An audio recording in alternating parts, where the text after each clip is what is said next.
بسم الله الرحمن الرحيم الحمد لله الحمد لله والصلاة والسلام على سيدنا محمد وبعد. There's two things that a speaker probably should not say. Number one is over-prepared, and number two is under-prepared. As Brother Mu'taz mentioned, as I was waiting to give the khutbah for Salat al-Jum'ah, I said tonight, inshallah, after Isha, we'll have a short lecture. And then he proceeded to give me a lot of food and other things to make sure that I will not be able to concentrate on any lecture for tonight. Like inshallah, I'll try to do my best. Allah subhanahu wa ta'ala describes the Quran as leading to the way which is most upright or correct. And Allah subhanahu wa ta'ala says, إِنَّ هَذَا الْقُرْآنَ يَهْدِي لِلَّتِي هِيَ أَقْوَمُ. That this Quran is a guide to the way of life that is best, most proper, and accordingly, of course, most pleasing to Allah subhanahu wa ta'ala. But we have to realize that there's a big difference between having this Quran, which is a guide which will show us the correct way. There's a big difference between having that Quran and necessarily following and knowing that correct way. The two don't have to go necessarily hand in hand. In fact, if I can give an analogy or qiyas, or qiyas mal al-farq, big difference. And if you give, nowadays with computers, if you give someone a computer software and the manual how to use it, I can assure you this doesn't mean that he'll be able to use it. There's many times there's other things that are involved.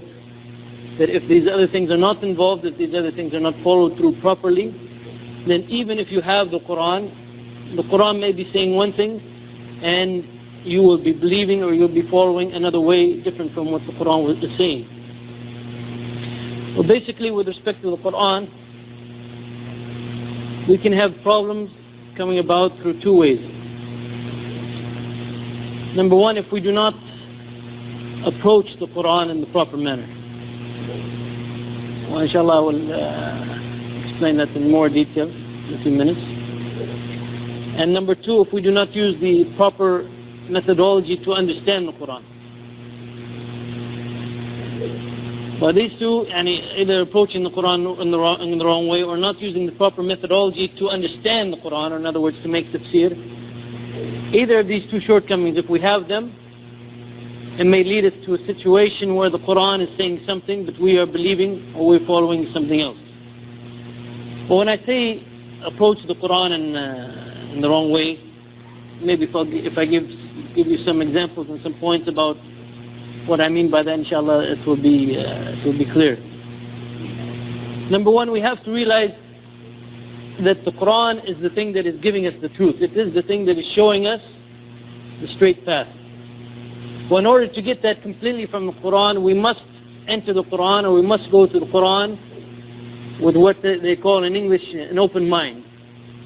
But what I mean by that here is that we must allow the Quran to tell us what is true and what is false and so on, rather than go to the Quran with our own minds, already decided what is right and what is wrong, and then looking just for some justification for that in the Quran. Well, unfortunately, and if you study the history of the Muslims, or the different firaq or the different Muslim groups that appeared, some of them established already what they believed to be true, and they already had in mind that this is true, this is true, this is true, and so on. And when they went to the Quran, they simply went for supporting evidence for what they already believed to be as true. But if they found something that contradicted what they believed to be as true, then they tried to figure out some way to re-explain that verse in such a way that it will be consistent with what they believe. Well, as I said, this has happened in the history of the Muslims. What also it happens to us sometimes, unfortunately nowadays, without us even realizing it. That we have in mind some concept, or we believe in something, and we go to the Quran, and even if the Quran says something that goes slightly against what we believe in, we begin to either we just kind of read that verse quickly, and as if we kind of ignore that verse, or we try to figure out some way to make that verse mean what we want it to mean. Well, this is a mistake in our approach to the Quran. And our approach to the Quran must be such that we allow the Quran to tell us what is true and what is false in order for us really to get the benefits and the teachings from the Quran. Secondly, also with respect to the Quran, is that sometimes, unfortunately, we do not, so to speak, release the nusus or the text of the Quran from a specific time and place. In other words, sometimes when we read the Quran, we actually have in our mind, or we're actually thinking that, okay, this Quran was revealed to the Prophet Muhammad ﷺ. It was revealed during the time of the Sahaba. This was revealed during this event, and so on. And in our mind, somehow, we get stuck that this verse means this incident, and it's simply talking about that incident. For example, Allah subhanahu wa ta'ala describes one person, as Ibn Abbas mentioned, وَمِنَ النَّاسِ مَنْ يَعْبُدُ اللَّهَ عَلَى حَرْفٍ. That there are some people who worship Allah as if they're on an edge. That when some good comes to them, they are pleased with it, they stick to the religion. Well, when they're tested with some trial, they turn away. Well, if we read that verse in the Quran, and we read, for example, what Ibn Abbas said, that it was revealed with respect to a certain person, if we just consider it as talking about that person, we will lose really the message of that verse. And if that verse is giving us the teaching, it's giving us a principle that will occur over and over again until the Day of Judgment. That there are going to be some people who worship Allah subhanahu wa ta'ala as if they're on an edge. When Islam is easy, or when they get benefits from Islam, they will stick to Islam, and when Islam becomes difficult, or when they're tested with anything, they will leave Islam. We have to read that verse realizing that it's the principle there that Allah subhanahu wa ta'ala is trying to tell us, and not just that happened to one person at one time. Well, also when we keep that in mind, inshallah, we'll not only see the teaching of that verse being implemented around us, and we will actually see it in front of us, but more importantly for ourselves, is that inshallah we'll be able to see in ourselves when we sometimes have a tendency to be like that. So when Islam is easy, we're very happy with it and we apply it and we go to it. But then when we come out with any fitna, when Allah subhanahu wa ta'ala gives us any kind of test, then we begin to waver, we begin to turn away from the deen and make any excuse not to apply the deen.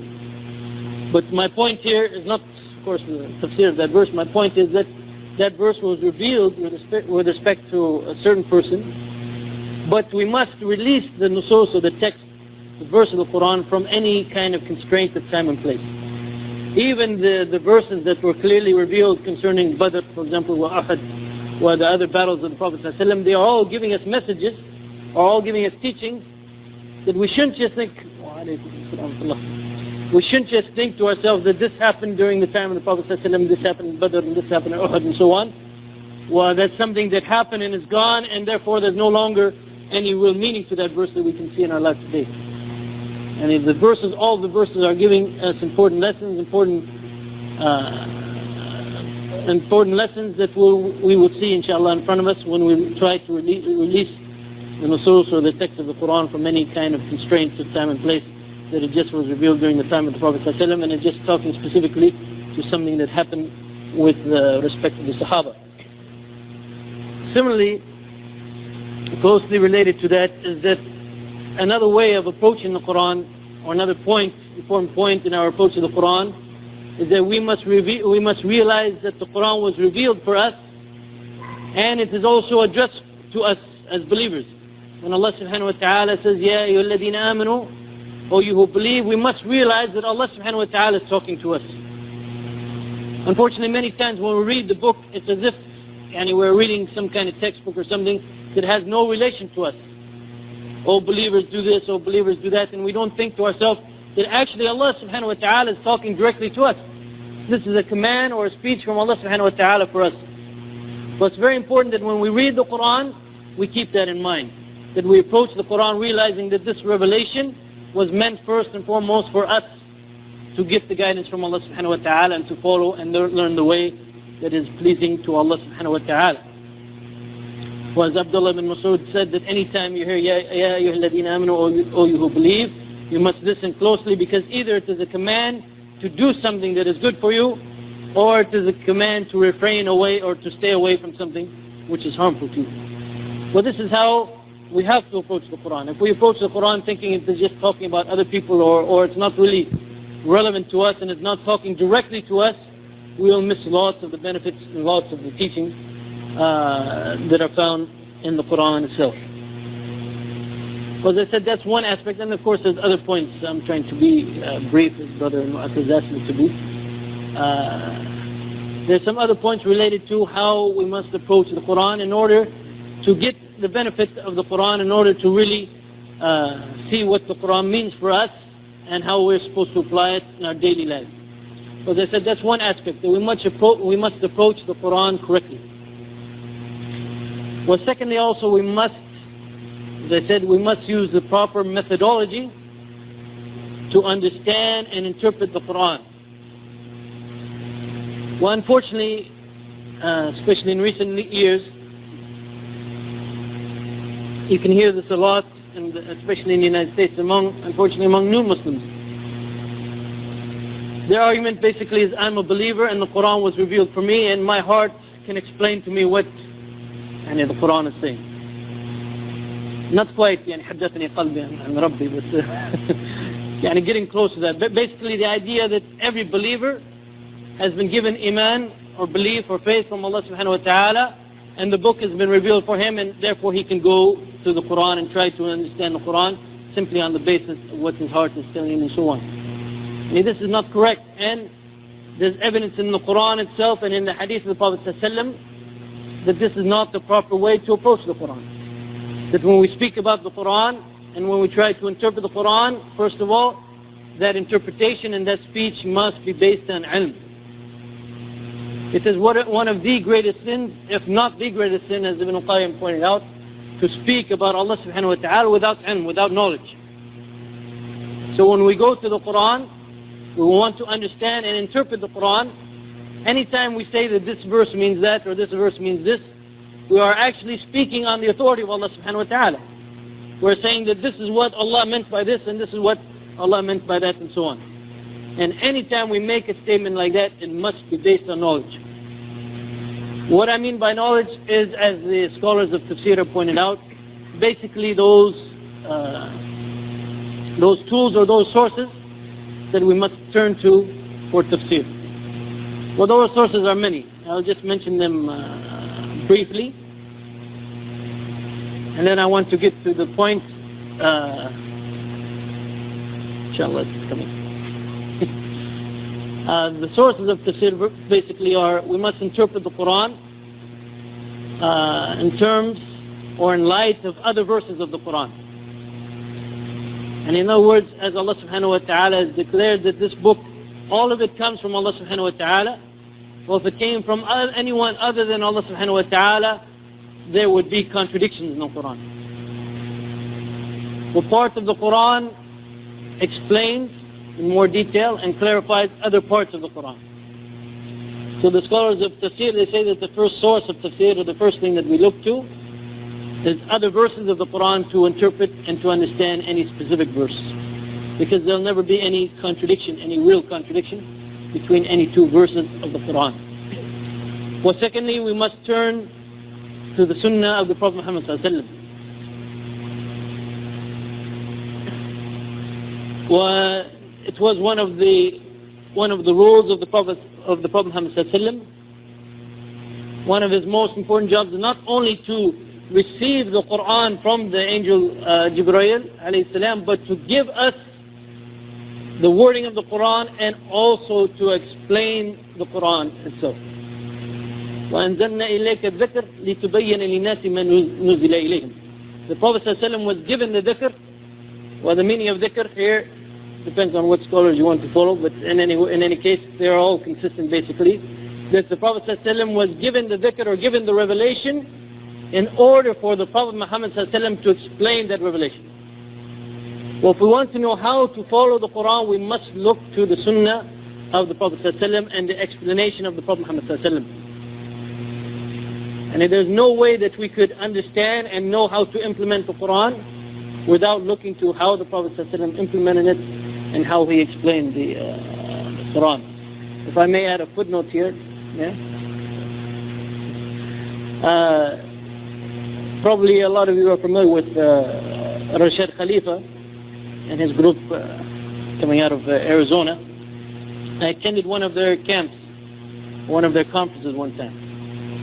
Well, they didn't actually let me see Rashid Khalifa. They claimed that I came to kill him, but that's a different lecture.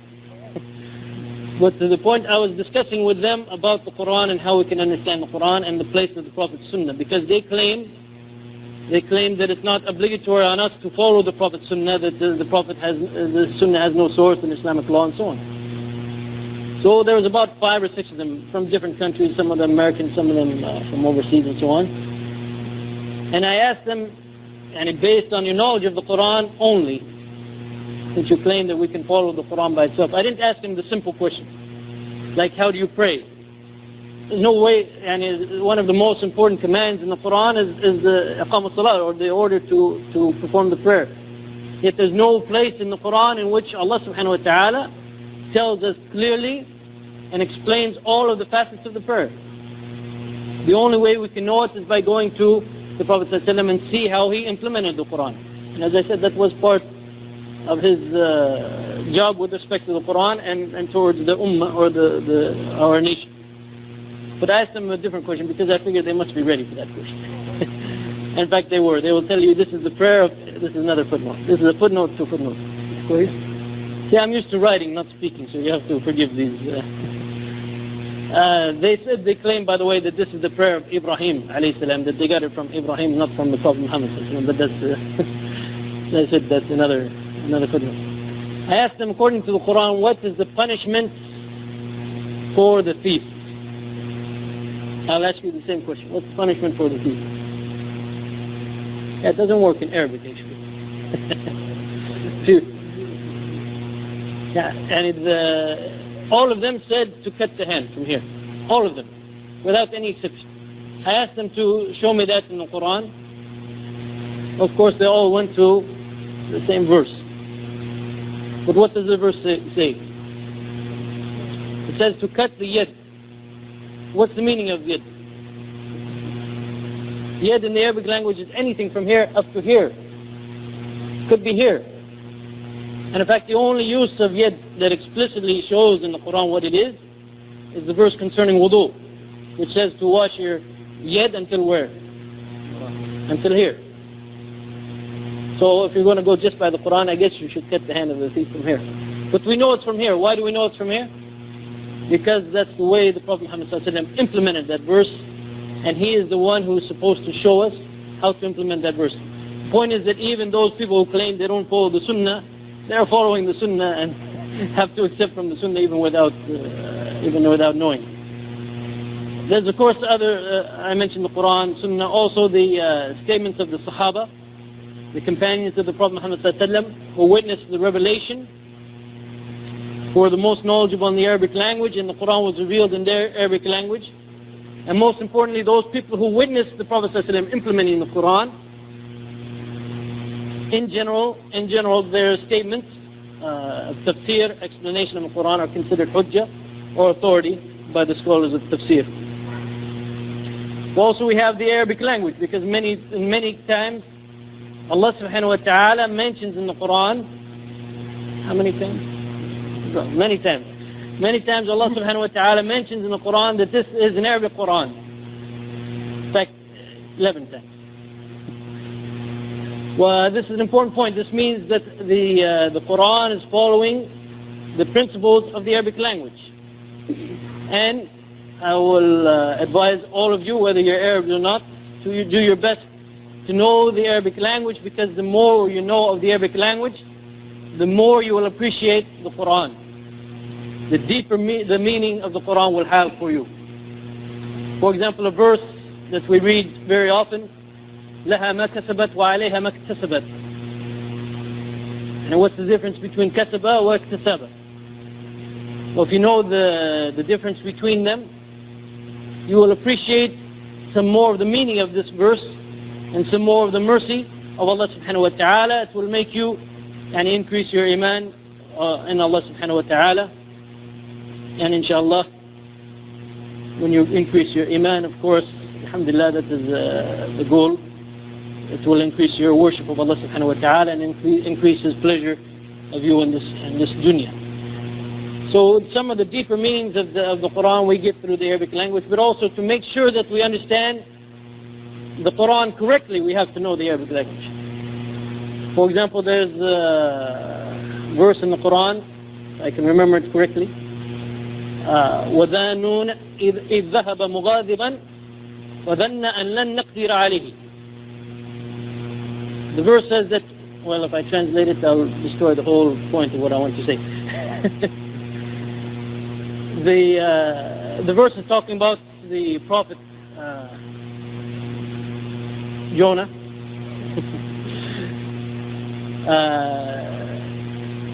Talking about when he left upset, he was mad. And if you look at almost every translation except one, almost every translation of the Quran except one will translate this verse in a way which is actually kufr.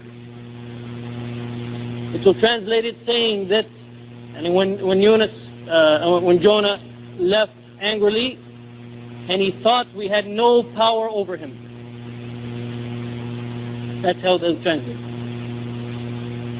فَلَنْ نَقْدِرَ عَلَيْهِ, that Allah subhanahu wa ta'ala, he thought that Allah subhanahu wa ta'ala has no power over him. In other words, they will explain it further, that's even the more amazing point. They'll think that Allah subhanahu wa ta'ala has no power over him to punish him. And can you imagine any prophet thinking something like that? This is a mistake in the Arabic language. That the word qadr and the different forms it takes has different meanings. Well, if you just take it in the one sense, you will take it as meaning power. But what does it mean here?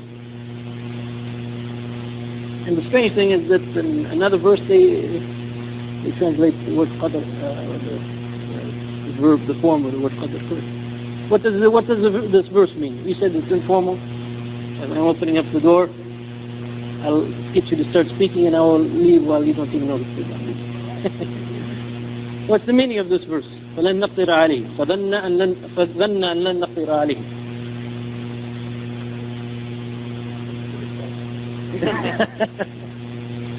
The meaning of this verse,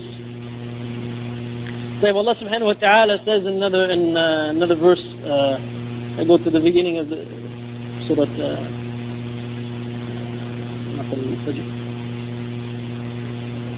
فَقَدْرَ عَلَيْهِ رِزْقَهُ. What's the meaning of فَقَدْرَ عَلَيْهِ رِزْقَهُ? يعني means to make things tight on him or to make things يعني فَظَنَّ أَنْ لَنْ نَقْدِرَ عَلَيْهِ, Jonah thought that when he left mad, he thought, or he believed, then could be either one, he believed that Allah subhanahu wa ta'ala would not make things difficult for him. In other words, he thought that Allah subhanahu wa ta'ala would not punish him for what he did. Not that Allah subhanahu wa ta'ala doesn't have any power over him. And so it's very important to know the Arabic language in order, first of all, to understand the Quran. And secondly, also, as I mentioned, I didn't ask about what's the difference between kasaba and iktasaba. What's the difference between kasaba and iktasaba? This is in the verse, Allah subhanahu wa ta'ala says, لا يكلف الله نفسا إلا وسعها لها ما كسبت وعليها ما اكتسبت. That Allah does not burden a soul beyond what it can bear.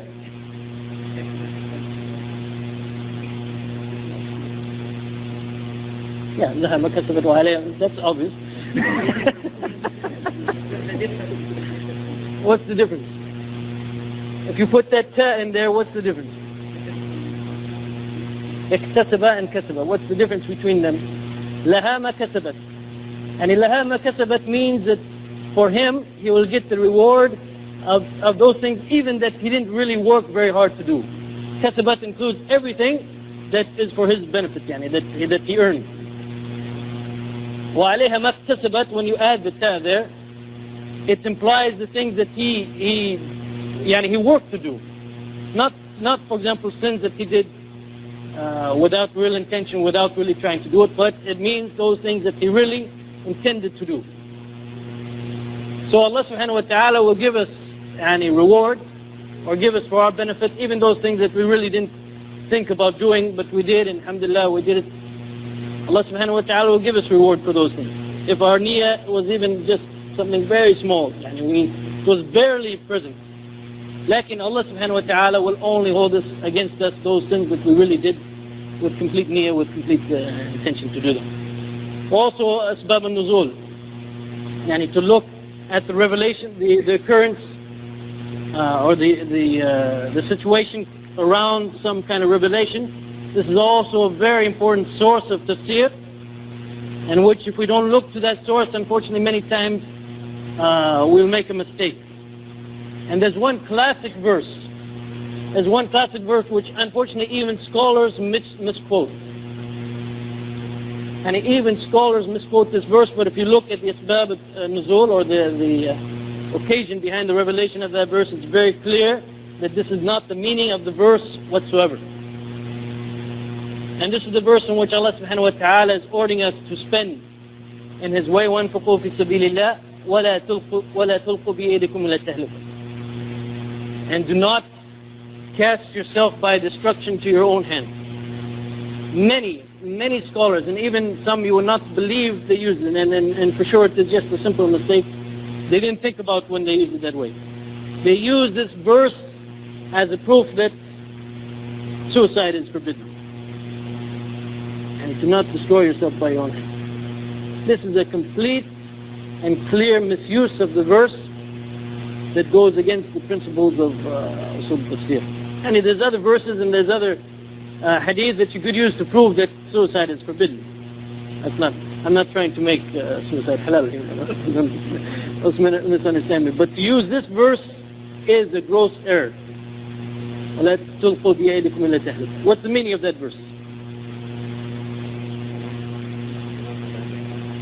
The meaning of that verse is Abu Ayyub al-Ansari explained. Actually, there were people during the time of Abu Ayyub al-Ansari that used that verse exactly in the way that some people are using it now incorrectly.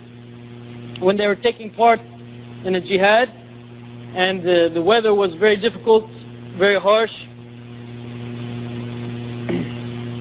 and some of them said that when we take part in this jihad, and it will be almost impossible for us to be victorious, we'll be like killing ourselves. And so they read this verse, they said then therefore we should not fight in this battle, because Allah subhanahu wa ta'ala says do not cast yourself into destruction by your own hands. وَلَا تُلْقُوا بِيَدِكُمْ إِلَى التَّهْلُكَةِ. Well, at the time Abu Ayyub was, according to some narrations, he was sleeping or he wasn't present. But when he came and he heard what they said, he said that you people are applying this verse in some place where it doesn't belong. This verse was revealed concerning us, the Ansar, that we had left our businesses and we have left our farms for a long time while making jihad and supporting the Prophet ﷺ, that after Fath Mecca, some of us got the idea that now it's time that they may return to their farms and their businesses and abandon jihad. In other words, they were now they struggled for 10 years or so now they're going to go and take care of their businesses. As Abu Ayyub al-Ansari said, this verse was revealed concerning us. It means that do not destroy yourself by your own hands. Do not destroy yourself by abandoning the jihad, by leaving the jihad. By doing so, by abandoning the jihad, by not making jihad, you're actually destroying yourselves by your own hand. Well, that's the meaning of the verse. To use it, to say that suicide is forbidden, as I said, it is a complete and clear misuse of that verse. Also, the different qira'at or the different readings of the Quran also are a source of tafsir and so on. The sources of tafsir are clearly explained in the books concerning the principles of tafsir, the Quran and so on. My point is that if we want to understand the Quran, if you remember when I began this, I said that the Quran might be saying one thing and we'll be following something else or believing something else. My point is that for us to make sure that we get the correct understanding of each individual verse, we have to make sure that we're following the correct and proper methodology. Well, unfortunately, so many of us, and not intentionally, but it happens. We read verses, the verse seems clear to us, the meaning of it seems clear, and then we interpret it, maybe we use it in khutbah or speech or whatever, according to that clear meaning.